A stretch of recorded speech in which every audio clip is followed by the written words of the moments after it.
We're going to turn our attention now to Hurricane Beryl. We've been watching this record-setting storm all week, and now within the last hour, Beryl has dropped to a Category 2 storm.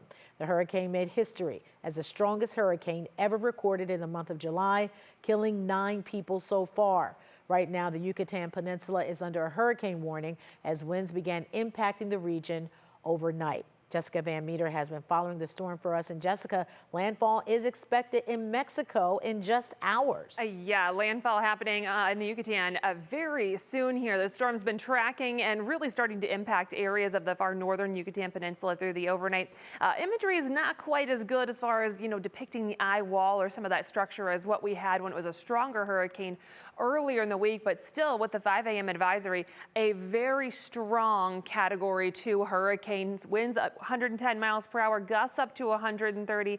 It is still moving off towards the west-northwest at about 15 miles per hour. So it is going to make landfall very soon here south of Cancun near Tulum and Isla Mujeres, and then track across the Yucatan Peninsula.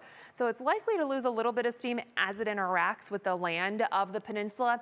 Beyond that, we're going to watch Beryl very closely because once it gets past the Yucatan Peninsula, it's got a lot of water across the open Gulf of Mexico that it's going to be moving towards. So they have hurricane warnings, tropical storm warnings across the Yucatan right now. Once Beryl gets out into that open water, it's going to encounter a lot of very warm, well above average water. So that's going to be some fuel for it to possibly redevelop a little bit. Some of the latest model trends are taking it a little further north, giving it a little more of a curve.